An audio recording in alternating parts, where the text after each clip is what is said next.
إن الحمد لله نحمده ونستعينه ونستغفره ونؤمن به ونتوكل عليه ونعوذ بالله من شرور أنفسنا ومن سيئات أعمالنا من يهده الله فلا مضل له ومن يضلل فلا هادي له وأشهد أن لا إله إلا الله وحده لا شريك له وأشهد أن محمدا عبده ورسوله فإن خير الحديث كتاب الله وخير الهدي هدي محمد صلى الله عليه وسلم وشر الأمور محدثاتها وكل محدثة بدعة وكل بدعة ضلالة وكل ضلالة في النار. أعوذ بالله السميع العليم من الشيطان الرجيم. بسم الله الرحمن الرحيم. يا أيها الناس اتقوا ربكم الذي خلقكم من نفس واحدة وخلق منها زوجها وبث منهما رجالا كثيرا ونساء واتقوا الله الذي تساءلون به والأرحام إن الله كان عليكم رقيبا. يا أيها الذين آمنوا اتقوا الله وقولوا قولا سديدا يصلح لكم أعمالكم ويغفر لكم ذنوبكم ومن يطع الله ورسوله فقد فاز فوزا عظيما. يا أيها الناس اتقوا ربكم الذي اتقوا حق تقاته ولا تموتن إلا وأنتم مسلمون. وقال النبي صلى الله عليه وسلم تركت فيكم أمرين لن تضلوا ما تمسكتم بهما كتاب الله وسنة رسوله صلى الله عليه وسلم. وقال الله تعالى والفجر وليال عشر والشفع والوتر. وقال تعالى قل إن صلاتي ونسكي ومحياي ومماتي لله رب العالمين. محترم حضرات، اللہ رب العالمین کا شکر و احسان ہے کہ ہم دنیا کے سب سے بہترین دنوں میں آ رہے ہیں جو عشر ذی الحجہ ہے. اللہ رب العالمین نے قرآن کریم میں اس کی اہمیت اور فضیلت بیان کرتے ہوئے ارشاد فرمایا والفجر ولیال عشر والشفع والوتر. اللہ رب العالمین اپنی مخلوق میں سے جس کی چاہے قسم کھا سکتا ہے، لیکن مخلوق کے لیے، ہم لوگ کے لیے یہ اجازت نہیں ہے کہ اللہ رب العالمین کے علاوہ کسی اور چیز کی قسم کھائیں. جیسا کہ آپ جانتے ہیں اللہ رب العالمین نے قرآن کریم میں مختلف جگہ مختلف تخلیق کی، کبھی سورج کی، کبھی چاند کی، کبھی عصر کی قسم کھائی ہے. اسی طرح فجر کی بھی قسم کھائی اور ان عشر دنوں کی جس کو ہم عشر ذی الحجہ کہتے ہیں اور ان کی بڑی فضیلت ہے. اللہ کے نبی صلی اللہ علیہ وسلم پورے 9 دنوں کا روزہ رکھتے ہیں. یعنی آج جو ہے اگر شروع ہوتا ہے تو پھر کل سے 9 تک پورا روزہ رکھتے ہیں. اس کے لیے قرآن کریم میں اس کی فضیلت بیان کرتے ہوئے اللہ رب العالمین نے ارشاد فرمایا وَاذْكُرُوا اللَّهَ فِي أَيَّامٍ مَّعْلُومَاتٍ. اللہ کا ذکر کرو یہ خاص دنوں میں. اس میں جو مفسرین نے لکھا ہے وہ ایام العشر ہے، یعنی ابتدائی عشرہ ذی الحجہ، یعنی 1 تاریخ سے 10 ذی الحجہ کی. اور یہ مہینہ بھی حرمت والا مہینہ. سیدنا جابر بن عبداللہ رضی اللہ عنہ سے روایت ہے کہ رسول اللہ صلی اللہ علیہ وسلم نے ارشاد فرمایا افضل ایام الدنیا ایام العشر. دنیا کے افضل ایام ذی الحجہ کے ابتدائی 10 دن ہیں. اسے صحیح جامعہ صغیر میں روایت کیا گیا ہے، حدیث نمبر 1133. اس حدیث میں تو ان ایام کی سب سے افضل قرار دے دیا گیا ہے. اب سوال پیدا یہ ہوتا ہے کہ عشرہ ذی الحجہ رمضان المبارک کے آخری عشرہ میں سے کون سا افضل ہے؟ اس کا جواب یہ ہے کہ ذی الحجہ کی ابتدائی 10 دن رمضان کے آخری 10 دنوں سے افضل ہیں اور اس رمضان کے آخری عشرہ راتیں ذی الحجہ کے 10 راتوں سے افضل ہیں. یہاں دن ہے اور وہاں رات ہے تو دونوں بھی افضل ہیں. اللہ رب العالمین آپ سے زیادہ عبادت کروانا چاہتا ہے، آپ کے مقام و مرتبے کو بلند کر رہا ہے. اسی لیے رب العالمین نے جو رمضان المبارک میں لیلۃ القدر کی 1 رات ہے اس کی وضاحت نہیں فرمائی اور ہمیں 10 راتوں کی یعنی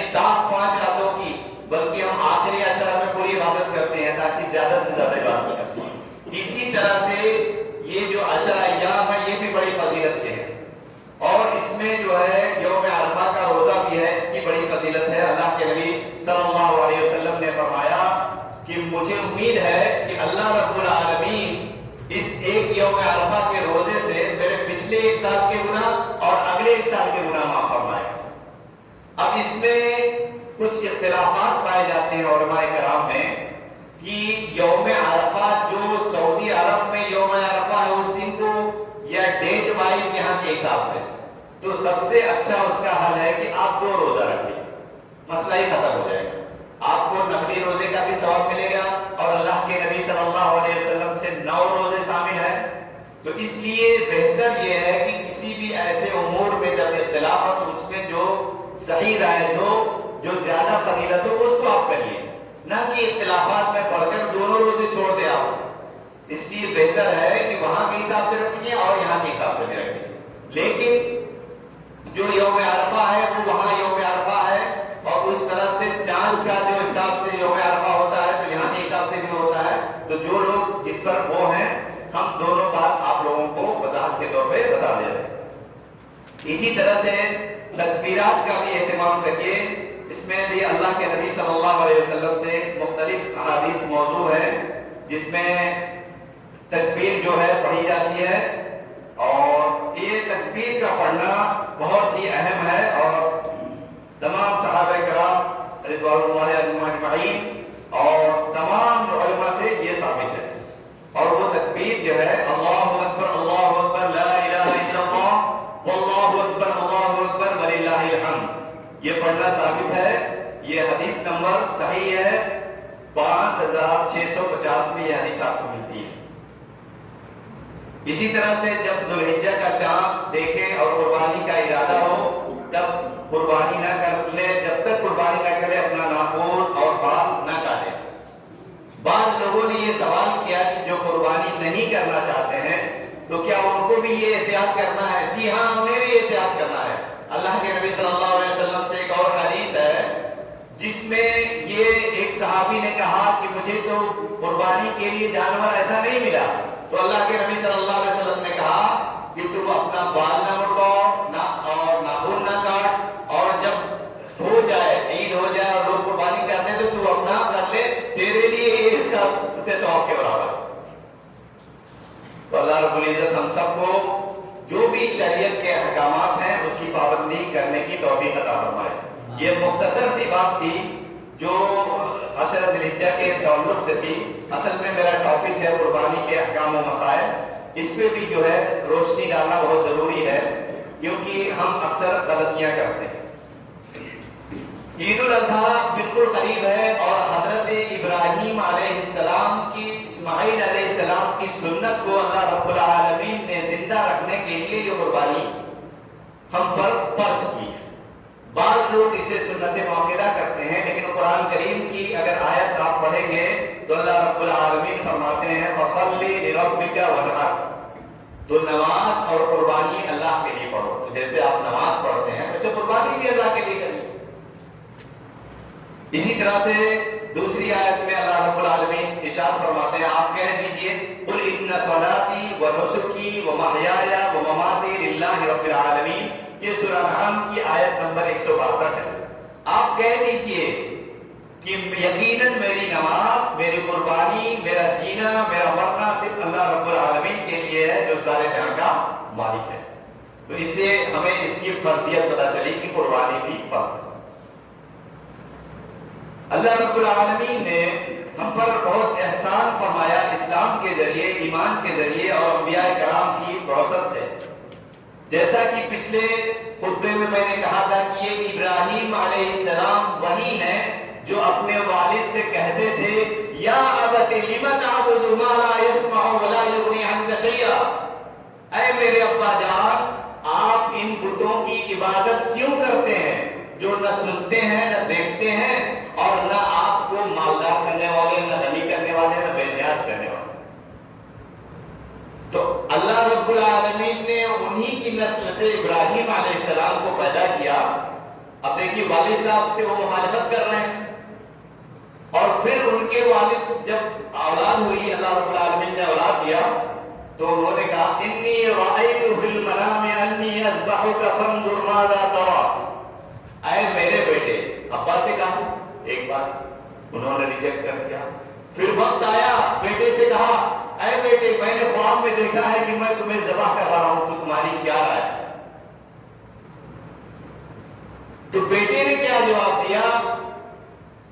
یا ابت افعل ما تؤمر ستجدنی ان شاء اللہ من الصابرین، اے ابا جان آپ وہ کریے جس کا حکم دیا گیا، آپ مجھے صبر کرنے والا پائیں گے. آپ کریے، آپ میری قربانی پیش کریے اور میں انشاءاللہ صبر کرنے والا ہوں. آپ دیکھیے اس سے ایک نقطہ دعوت و تبلیغ کرنے والوں کے لیے یہ بھی آیا کہ ضروری نہیں ہے کہ آپ ابھی کھڑے ہوئے دعوت و تبلیغ کے لیے لوگوں نے فوراً بات مان لی، آپ کے سب خاندان والے، سارے رشتے دار، سارے دوست، سارے احباب، سارے گروپ والے سب آپ کے ساتھ ہو گئے. نہیں، وقت لگتا ہے. آپ دیکھیے اپنے والد سے انہوں نے کیا کہا تھا، میں نے پچھلے خطبے میں بتایا. آج انہوں نے، ابھی میں یہ بتا رہا ہوں کہ بیٹا تیار ہو گیا، اس کے بعد ان کی والدہ بھی تیار ہے، مائی ہاجرہ، جن کی وسعت سے، جن کی جو ہے بھاگ دوڑ کو ہم صحیح کرتے ہیں، صفا مروہ. تو پتہ یہ چلا کہ دعوت و تبلیغ کے میدان میں، توحید کے میدان میں نماز قائم کرنے کے لیے، اللہ رب العالمین کے احکام کا نفاذ کرنے کے لیے اگر اکیلا آدمی ہے تو وہ بھی ہمت کرتا رہے، اور اللہ رب العزت کا اگر حکم ہوگا، اللہ رب العزت کی اگر فرمان ہوگا، اللہ رب العزت کی اجازت ہوگی تو پوری فیملی والا کا سامنے، جیسا کہ مائی ہاجرہ نے کیا اور اسماعیل علیہ السلام. یہ اس تعلق سے گفتگو تھی جو اللہ رب العالمین نے فرمایا قرآن کریم میں، اس کی بڑی وضاحت ہے. اسی طرح سے یوسف علیہ السلام نے بھی خواب دیکھا، میں اس کا بھی تذکرہ کر دوں کہ انبیاء کرام کے خواب جو ہوتے ہیں وہ ہماری طرح نہیں ہوتے کہ ہم نے دن بھر سوچا اور وہ شام میں خواب آ گیا، شیطان نے دکھا دیا تو صبح تو سمجھے کیا وہ ہے، سر پہ ہاتھ رکھ کے بیٹھ گئے، ارے ان کو تو میں نے ایسے دیکھا اور ان کو تو میں نے ایسے دیکھا. یہ انبیاء کرام کے خواب ہیں. یوسف علیہ السلام نے خواب دیکھا انی رأیت 11 کوكبا والشمس والقمر رأیتهم لی ساجدین، میں نے خواب دیکھا کہ 11 ستارے اور سورج اور چاند مجھے سجدہ کر رہے ہیں. وہ خواب بھی سچا ہوا. جو کنویں میں مٹی میں تھے یوسف علیہ السلام، ان کے بھائیوں نے حسد کر کے ان کو ڈال دیا، پھر اس کے بعد وہ جیل میں گئے. اور بہت ساری تفصیل اس کی ملے گی کہ انہوں نے بھی توحید کا دامن نہیں چھوڑا اور انہوں نے بھی اپنے باپ کو جب والد سے بتایا اور وہ باپ بھی سچا ہوا. تو پتہ یہ چلا دوسرا نقطہ کہ عام آدمی کے باپ اور انبیاء کے باپ برابر نہیں. اسی طرح سے اللہ کے نبی صلی اللہ علیہ وسلم نے قربانی کے لیے ایک فضیلت ہے، اس کی اہمیت بیان کی کہ جس کے پاس استطاعت ہو اور پھر قربانی نہ دے وہ ہمارے عیدگاہ کے قریب نہ آئے. اسے سنن ابن ماجہ میں روایت کیا گیا ہے، حدیث نمبر 3123. قربانی کے لیے جو شرط ہے کہ اس انسان کا، یعنی اس مسلمان کا عقیدہ درست ہونا چاہیے اور قرآن و سنت کا فالو ہونا چاہیے اور شرک و بدعت اور کفر سے پاک ہونا چاہیے. جس کا عقیدہ خراب ہوگا اس کا کوئی عمل قابل قبول نہیں ہوگا. جس کا عقیدہ درست نہیں اس کی نماز نہیں، جس کا عقیدہ درست نہیں اس کا حج نہیں، جس کا عقیدہ درست نہیں اس کی قربانی بھی نہیں، وہ ریاکاری میں آ جائے گا، وہ شرک ہو جائے گا. تو اللہ رب العزت ہم سب کو عقیدے کی مضبوطی دے، جیسا کہ پہلی ہی حدیث ہے انما الاعمال بالنیات، سارے عمل کا دار و مدار نیت پر ہے. امام بخاری نے اس حدیث کو پہلی حدیث میں نقل کیا. قربانی کا جانور کیسا ہو اس کے سلسلے میں بھی قرآن کریم نے، اللہ رب العزت نے ارشاد فرمایا ہے اور اس کی تقسیم کے لیے بھی اور بھی بہت ساری وضاحت فرمائی ہے. اللہ رب العزت ارشاد فرماتے ہیں وَلِكُلِّ أُمَّةٍ جَعَلْنَا مَنسَكًا لِيَذْكُرُوا اسْمَ اللَّهِ عَلَى مَا رَزَقَهُم مِّن بَهِيمَةِ الْأَنْعَامِ. یہ سورہ انعام کی آیت نمبر 34 ہے، جس میں اللہ رب العالمین نے ارشاد فرمایا ہر امت کے لیے ہم نے قربانی کے طریقے مقرر کیے. ہر امت کے لیے ہم نے قربانی کے طریقے مقرر کیے. ہر امت میں توحید ہے، ہر امت میں صلاح ہے، نماز ہے، اسی طرح سے ہر امت میں قربانی بھی ہے، سب کے طریقے مقرر ہیں تاکہ وہ ان چوپائے جانوروں پر اللہ کا نام لے۔ اور بہیمۃ الانعام سے مراد اونٹ، گائے، بھیڑ، بکری ہے۔ عرب میں یہ معروف ہے اور اسے وقتاً فوقتاً کیا جاتا ہے۔ جو عید کی نماز کے بعد قربانی ہوگی وہ قربانی ہوگی، اگر کوئی پہلے کرتا ہے تو وہ صدقہ ہوگا، قربانی نہیں ہوگی۔ اسی طرح سے جانور شرعی محدود عمر کو رکھتا ہو، جیسے سال ہو اور 2 سال بڑے جانوروں کے لیے، جیسا کہ آپ جانتے ہیں۔ اونٹ، گائے، بھیڑ، بکری، نر مادہ کل 8 قسم کے جانور ہیں جن سے قربانی کرنا جائز ہے۔ شرط یہ ہے کہ وہ جانور داتا ہو۔ صرف بھیڑ کی جنس سے جزا کی اجازت ہے، وہ بھی صرف مشقت کی صورت میں، جیسا کہ حضرت جابر رضی اللہ عنہ سے روایت ہے۔ رسول اللہ صلی اللہ علیہ وسلم نے فرمایا نہ ذبح کرو مگر 2 داتا، یعنی 2 داتا ذبح کرو، اللہ کی تم پر مشکل آ جائے۔ اگر بہت مشکل آ جائے، بہت پریشانی آ جائے تو اس پر گنجائش ہے 1 سال کا جانور دباؤ، مان لیے دانت نہیں آئے گا، 1 سال کا مسئلہ پورا ہے۔ بھیڑ کے اس میں قربانی کے جانور میں یہ دھیان رکھیے گی 5 عیوب سے پاک ہو۔ قربانی کے جانور میں 5 قسم کے عیوب نہیں ہونا چاہیے، یہ آپ دھیان کیے گا جانور لینے سے پہلے۔ نمبر 1، کان کٹا نہ ہو جو واضح ہو، کان چیرا نہ ہو جسے ڈسٹرب ہو، عام نہ ہو، ایک کان بالکل جیسے ایسا لگتا ہو کہ یہ فالٹ ہے کوئی، یا کوئی بیماری، ایسا کوئی بھی وضاحت نہ ہو، یا کان میں کوئی ایسا سوراخ نہ ہو۔ اسی طرح سے لنگڑا نہ ہو، اور اسی طرح سے کانا نہ ہو، آنکھ بھی چیک کر لیجیے اس کی، لنگڑا بھی نہ ہو، پیر چیک کر لیجیے، اور بیمار نہ ہو۔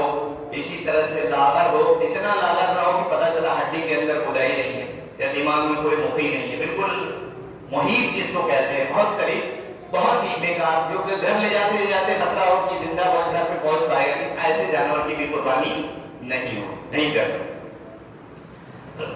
رسول اللہ صلی اللہ علیہ وسلم نے ہمیں قربانی کے جانور کان اور آنکھ اور خوب غور سے دیکھنے کا حکم دیا ہے کہ ان میں سے کوئی نقص نہ ہو، اور یہ کہ کان انگلی جانب کترا، کان پچھلی جانب کترا، یا جو لوگ بہت سارے ڈیزائن وغیرہ بنا کے اس کو ڈسٹرب کر دیتے ہیں، اس سے بھی دھیان رکھیے گا، کیونکہ اس میں شرک و بدعت کی شباہت ہوتی ہے۔ اللہ رب العزت ہم سب کو محفوظ فرمائے۔ اور جانور کی اپنی ملکیت ہونی چاہیے، یعنی جانور آپ پوری طرح سے رضامندی سے خرید لیں یا پالا ہوا ہو، آپ کی اپنی ملکیت ہو، تو وہی جانور کی قربانی دینی ہے۔ اور ہدیے میں آپ شرکت بھی کر سکتے ہیں، جیسے کہ گائے ہے اس میں 7 لوگوں کا حصہ ہے، اور اونٹ ہے تو اس میں 10 لوگوں کا حصہ۔ لیکن جو لوگ حج اور عمرہ کرنے جاتے ہیں وہ اونٹ میں بھی 7 ہی حصہ دیں گے اور گائے میں بھی 7 حصہ دیں گے۔ یہ اللہ کے نبی صلی اللہ علیہ وسلم کی حدیث ہے، اس لیے اس میں کوئی کراہت اور وضاحت کا سوال ہی نہیں پیدا ہوتا۔ لیکن جہاں ہم اگر قربانی کریں گے ان کی تو اس میں 10 حصہ ہوگا، 10 لوگ شیئر کر سکتے ہیں۔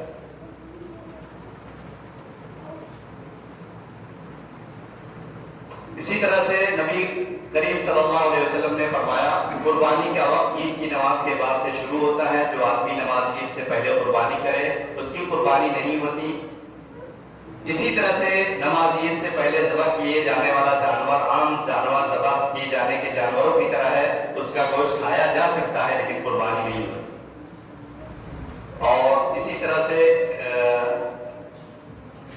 ایک اور حدیث ہے جس میں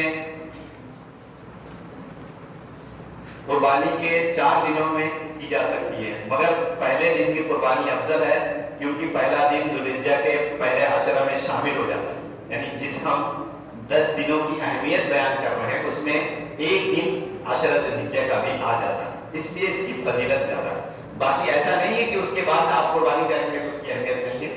بعض حدیث میں 11 اور بھی دوسری دن کی بھی فضیلت بیان کی گئی۔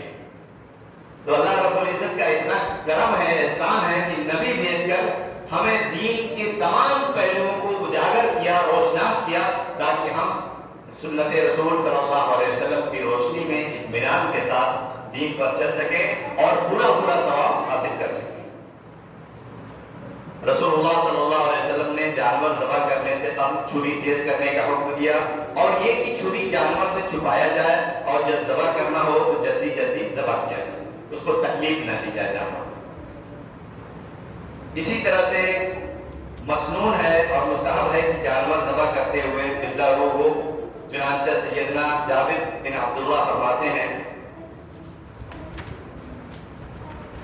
کہ رسول اللہ صلی اللہ علیہ وسلم نے عید کے روز 2 میڑے ذبح کیے، دونوں کو ذبح کرتے وقت قبلہ رو کر کے یہ آیت پڑھی، میں نے اپنا رخ سستی کی طرف کیا، جو آیت ہے انی وجہت وجہی للذی فطر السماوات والارض حنیفا وما انا من المشرکین۔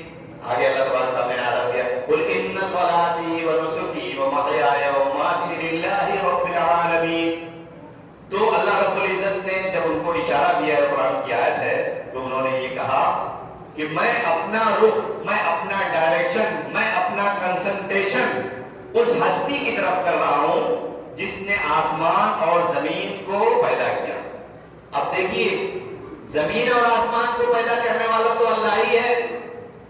اسی طرح سے جب فرعون بھی ڈوب رہا تھا تو اس نے نہیں کہا کہ میں لوگوں کے رب پر ایمان لایا، اس نے کیا کہا؟ میں ہارون اور موسیٰ کے رب پر آیا، کیونکہ لوگوں کا رب تو خود ہی بنا ہوا تھا، تو وہ اپنے وہ رب تو خود ہی مان رہا تھا۔ لیکن ڈوبتے وقت جو ہے، جب انسان کا نزع کا وقت آتا ہے، جب موت کا وقت قریب آ جاتا ہے، جب فرشتے نظر آ جاتے ہیں تو توبہ قبول نہیں ہوتی۔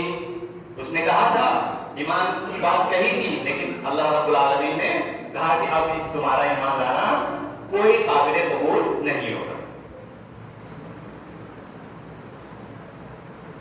اسی لیے بعض مرتبہ یہ مسئلہ ہوتا ہے کہ لوگوں کو معلومات نہیں ہوتی ہے، تو حافظ جی اور مولوی صاحب کو پکڑ کے چلیے آپ ذبح کر دیجیے، چلیے آپ ذبح کر دیجیے، چلیے آپ ذبح کر دیجیے۔ یہ بھی ٹھیک نہیں ہے۔ انسان دل سے نیت کرے اور بسم اللہ اللہ اکبر کرے اور خود سے ذبح کرے، یہ نبی صلی اللہ علیہ وسلم کی سنت ہے۔ اور نبی کریم صلی اللہ علیہ وسلم اپنا خود سے جانور ذبح کرتے تھے، اور صحابہ کرام رضی اللہ عنہ بھی اپنا خود سے کرتے تھے اور سکھاتے تھے۔ تو ہمیں بھی چاہیے، کیونکہ ہم لوگ بھی طالب علمی کے دور میں مدارس کے طالب علم تھے، پورے محلے والے، تو بیچارہ جو قصائی تھا وہ بہت آرام سے رہتا تھا، بلکہ ہم کو زیادہ ورک کرنا پڑ جاتا تھا۔ وہ تو اس کی اجرت لیتا تھا اور ہم لوگ بہت محنت کرتے تھے، لیکن اس وقت علم کی کمی تھی، کیونکہ ہم لوگ بھی طالب علم تھے، وہ لوگ بھی سمجھتے تھے۔ تو ایسے آج بھی بہت سے لوگ ایسے ہیں جو ڈرتے ہیں اور گھبراتے ہیں کہ پتہ نہیں، ارے بھائی پیسہ آپ نے کیا ہے، اپنی نیت اچھی کی ہے، اللہ بہتر جانتا ہے آپ کی نیت کو، دل کے ارادے کو، بسم اللہ اللہ اکبر پڑھ کے اور ہمت کریے نا، اور آگے بڑھیے نا، اپنا ذبیحہ خود کریے۔ اللہ رب العزت ہم سب کو اپنی قربانی اپنے ہاتھ سے کرنے کی توفیق عطا فرمائے۔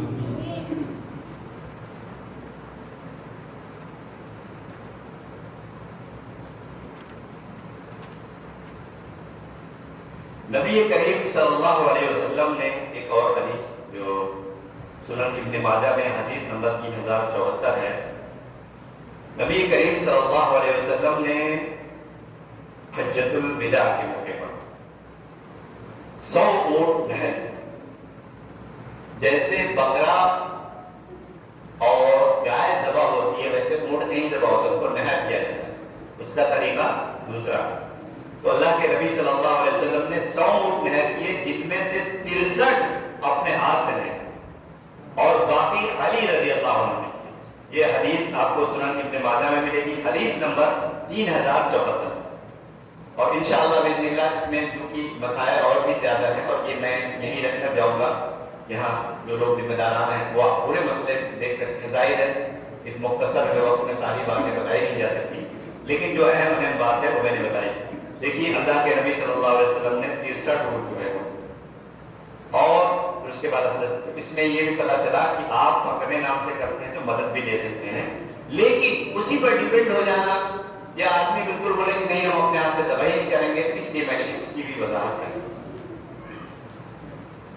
میں نے ابن عمر رضی اللہ عنہ کو دیکھا کہ وہ ایک آدمی کے پاس آئے جو اپنے اونٹ کو بٹھا کر نہر کر رہا تھا۔ انہوں نے فرمایا اس کو اٹھاؤ اور کھڑا کر کے بایاں گھٹنا باندھ کر محمد صلی اللہ علیہ وسلم کی سنت کے مطابق اسے نہر کرو۔ اس سے صحیح مسلم نے اور صحیح بخاری نے دونوں نے روایت کیا ہے۔ بخاری میں حدیث نمبر 1627 اور صحیح مسلم میں حدیث نمبر 1320 میں موجود ہے۔ دعا کا تو ہم نے بتا ہی دیا ہے کہ بسم اللہ اللہ اکبر کہہ سکتے ہیں، لیکن افضل یہ ہے کہ انی وجہہ وجہ للذی فطر السماوات والارض حنیفا وما انا من المشرکین، یہ پڑھ لیں، اس کے بعد بسم اللہ اللہ اکبر پڑھیں، پھر اللہ تبارک تعالیٰ سے دعا کریں کہ اللہ تبارک تعالیٰ ان کو قبول کرے۔ اور دعا تو وہ رہتی ہی ہے، دل کے ارادے کا نام ہے، تو وہی اگر کوئی دعا باقاعدہ کرنا بھول جائے تو اس میں کوئی ثواب نہیں۔ اللہ کے نبی صلی اللہ علیہ وسلم نے اس کا بھی حکم دیا، نبی کریم صلی اللہ علیہ وسلم 2 چبوترے میڑوں کی قربانی کی تو میں نے آپ کو دیکھا کہ آپ صلی اللہ علیہ وسلم اپنے پاؤں سے اوپر اس کی گردن کی جانب رکھے ہوئے تھے، آپ بسم اللہ اللہ اکبر پڑھ رہے تھے، اس طرح آپ نے دونوں میڑے اپنے ہاتھ سے دھوئے۔ اور مسلم میں بھی یہ روایت ہے، اسی بخاری کی ہے حدیث نمبر 5558 میں، اور مسلم میں یہ حدیث ہے 1966، وَيَقُولُ بسم اللہ اللہ اکبر، اور آپ صلی اللہ علیہ وسلم بسم اللہ اللہ اکبر کہتے تھے، ذبح کرتے ہیں۔ ایک اور حدیث ہے، میرے والد نے مجھے بتایا کہ ایک وادی سرا پہاڑ کی طرف بکریاں چراتی تھی، اس نے اپنی بکریوں میں سے ایک بکری کو دیکھا کہ مرنے والی ہے، چنانچہ اس نے ایک پتھر توڑ کر اسے ذبح کر دیا۔ کعب بن مالک نے اپنے گھر والوں سے کہا اسے نہ کھانا حتیٰ کہ میں نبی کریم صلی اللہ علیہ وسلم کے پاس جا کر آپ سے پوچھ نہ لوں مسئلہ، یا کسی کو آپ کے پاس بھیج دوں جو آپ سے پوچھے۔ تو خود نبی کریم صلی اللہ علیہ وسلم کے پاس گئے یا کسی کو آپ کے پاس بھیجا تو نبی کریم صلی اللہ علیہ وسلم نے اس بکری کے کھانے کا حکم دیا۔ اس حدیث سے ہمیں یہ پتا چلا کہ عورت بھی اگر مرد اویلیبل نہیں ہے تو عورت بھی ذبح کر سکتی ہے۔ یہ حدیث آپ کو بخاری میں ملے گی، حدیث نمبر 5501۔ اسی طرح سے جانور کی قربانی اور اس کا گوشت اجرت میں دینا جائز نہیں، اللہ کے نبی صلی اللہ علیہ وسلم نے منع کیا۔ مجھے رسول اللہ صلی اللہ علیہ وسلم نے حکم دیا کہ میں آپ کے ہدیہ قربانی کے حکموں کی نگرانی کروں اور ان کے گوشت، چمڑے اور جول صدقہ کروں اور ان میں قصاب کو کوئی اجرت نہ دوں۔ آپ صلی اللہ علیہ وسلم نے فرمایا ہم اجرت اسے اپنے پاس سے دیں گے، یعنی الگ سے دیں گے۔ تو وہ ایسا نہیں ہونا چاہیے کہ آپ اس کو صدقہ بھی دے سکتے ہیں۔ اب دیکھیے 2 چیزیں ہیں، ایک آدمی اگر کسی کو صدقہ دینا چاہے اور اس کو یہ ڈر ہو یہ امیر ہو لیکن ضرورت مند بھی ہو، تو اس میں بہت اچھا مسئلہ آیا شریعت کا کہ آپ صدقہ خیرات کے بجائے اسے ہدیہ تو دے سکتے ہیں، ہدیہ تو دے سکتے ہیں نا۔ کسی کو اگر صدقہ خیرات کے لیے آپ کو وہ ڈر لگ رہا ہے کہ آپ اس کو صدقہ، تو پتہ یہ چلا کہ آپ اسے پیمنٹ کرنے کے بعد ظاہر قصائے مسلمان ہی ہوگا آلموسٹ، تو اس کو آپ گوشت ہدیہ بھی دے سکتے ہیں لیکن اجرت نہیں دے سکتے۔ یہ مسئلے کی باریکی کو یاد رکھیے گا، آپ اس کو ہدیہ دے سکتے ہیں۔ اسی طرح سے کبھی کبھی کوئی آپ جو اس کا عام طور پہ منع ہے، لیکن کبھی کبھی جب جس طرح سے ہم صدقہ خیرات اور زکوٰۃ جو اسلام کی طرف مائل ہونے والے غیر مسلم ہیں ان کو بھی دے سکتے ہیں، تو اسی طرح سے اس کا بھی مسئلہ ہے، لیکن اسے احتیاط کرنا چاہیے کیونکہ اس سے خدشات اور اختلافات پیدا ہوتے ہیں۔ جیسے اس ملک میں پابندی ہے لیکن شریعت میں تو پابندی نہیں ہے، ساری جگہ پابندی نہیں ہے، الحمدللہ یہاں پہ ہو رہا ہے، سب ہو رہا ہے، تو اللہ رب العالمین کا جو قانون ہے وہ رہے گا۔ باقی قانون آتے جاتے رہتے ہیں، منسٹر منتری آتے جاتے رہتے ہیں، دنیا میں لوگ اپنا قانون نفس کی غلامی کرتے رہتے ہیں، اللہ کا قانون نبی صلی اللہ علیہ وسلم کا فرمان قیامت تک کے لیے قائم اور دائم رہے گا۔ اللہ رب العزت ہم سب کو کہنے سننے سے زیادہ اس پہ عمل کی توفیق عطا فرمائے، اور جو بھی ایام تشریق ہے یہ بھی بتا دوں فائنلی کہ جو 10ویں یعنی 10ویں 11ویں 12 13 ایام تشریق ہیں، تو اسی میں تکبیر بھی کہنی ہے اور اسی میں قربانی بھی دینی ہے، ٹھیک ہے؟ تو 4 دن ہوئے نا ایام تشریق، 10ویں 11ویں 12ویں اور 13ویں، ٹھیک ہے؟ تو 4 دن آپ قربانی بھی کر سکتے ہیں اور 4 دن تکبیر بھی کہنی آ سکتا ہے۔ اللہ رب العزت کا زیادہ سے زیادہ ذکر اذکار کریے ان دنوں میں، اور اس میں ایک اور بات کروں جو اللہ رب العزت نے قرآن کریم میں ارشاد فرمایا گوشت کے تعلق سے، اعوذ باللہ من الشیطان الرجیم، فَكُلُوا مِنْهَا وَأَطْعِمُوا الْبَائِسَ الْفَقِيرَ، ایک سورہ حج میں آیت نمبر 28 میں اس میں ارشاد فرمایا خود کھاؤ اور تنگ دست اور محتاج کو دو. اب تنگ دست اور محتاج دو طرح کے ہوتے ہیں. اللہ رب العزت نے دوسری جگہ اور وضاحت کر دی تاکہ آپ کو کوئی شک و شبہ نہ رہے. دوسری جگہ سورہ حج میں آیت نمبر 36 میں, یہ سورہ حج کی آیت نمبر 28 تھی, اور آیت نمبر 26 میں اللہ رب العالمین نے فرمایا فَكُلُوا مِنْهَا وَأَطْعِمُوا الْقَانِعَ وَالْمُعْتَرَّ, تو ان میں سے کھاؤ اور قناعت کرنے والے اور سوال کرنے والے دونوں کو بھی دو. تو اس سے یہ پتا چلا کہ جو مانگتا ہے اس کو بھی دے سکتے ہیں, اور جو نہیں مانگتا ہے, ضرورت مند ہے, آپ کو معلوم ہے, اس کو بھی دے سکتے ہیں. پہلی آیت میں وَأَطْعِمُوا الْبَائِسَ اور جو ہے اس میں وضاحت نہیں تھی, اس میں صرف یہ بات تھی کہ آپ کھاؤ اور تنگ دست کو دے دو. تو پتہ یہ چلا کہ بہت سے ایسے تنگ دست معاشرے میں ہیں جو نہیں مانگ سکتے, تو یہ ہماری ذمہ داری ہے کہ ہم ان تک پہنچائیں.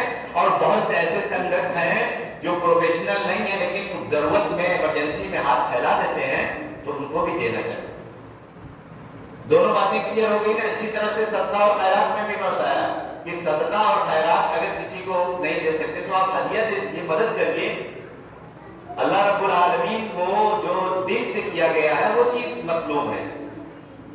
جیسا کہ اللہ رب العالمین نے قرآن کریم میں ارشاد فرمایا لَن يَنَالَ اللَّهَ لُحُومُهَا وَلَا دِمَاؤُهَا وَلَكِنْ يَنَالُهُ التَّقْوَى مِنكُمْ. اللہ تبارک تعالیٰ کو نہ گوشت پہنچتا ہے نہ خون پہنچتا ہے, نہ اس کا آپ کی قربانی کا نہ تو گوشت پہنچتا ہے اور نہ اس کا خون پہنچتا ہے, لیکن آپ کی پرہیزگاری اور آپ کا ڈر اللہ رب العالمین کو پہنچتا ہے. تو ہماری نیت درست ہونی چاہیے. بکرا 7,000 کا ہے یا 70,000 کا ہے یہ مسئلہ نہیں ہے. اللہ رب العزت جو ہے آپ کی نیت دیکھتا ہے. ان اللہ لا ينظر الى صورکم ولكن ينظر الى قلوبکم واعمالکم. اللہ تبارک تعالیٰ نہ آپ کی صورت کو دیکھتا ہے نہ آپ کے مال کو دیکھتا ہے, لیکن اللہ تبارک تعالیٰ آپ کے دل کو دیکھتا ہے اور آپ کے کام کو دیکھتا ہے. آپ نے دل میں نیت کر لی کہ ہمیں اچھا کام کرنا ہے, لیکن ورک کیا نہیں, آپ نے کام کیا نہیں, نتیجہ آیا نہیں, تو یہ اللہ رب العالمین کے ہاں انکمپلیٹ بات ہے. اسی طرح سے اللہ رب العالمین کو گوشت اور خون بھی نہیں پہنچتا, لیکن جس نیت سے آپ تقسیم کریں گے وہ ضرور پہنچے. اللہ رب العزت ہم سب کو کہنے سننے سے زیادہ عمل کرنے کی توفیق عطا فرمائے. اقول قولی ھذا استغفر اللہ لي ولسائر المسلمین من كل ذنب فاستغفروه انه هو الغفور الرحیم.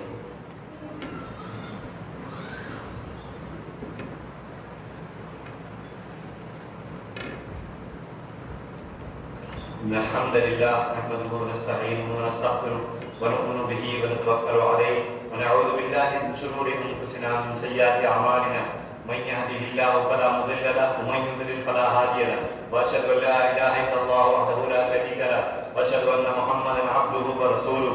اللهم صل على محمد وعلى ال محمد كما صليت على ابراهيم وعلى ال ابراهيم انك حميد مجيد. اللهم بارك على محمد وعلى ال محمد كما باركت على ابراهيم وعلى ال ابراهيم انك حميد مجيد. اتل ما اوحي اليك من الكتاب واقم الصلاه ان الصلاه تنهى عن الفحشاء والمنكر ولذكر الله اكبر والله يعلم ما تصنعون. اقيموا الصلاه.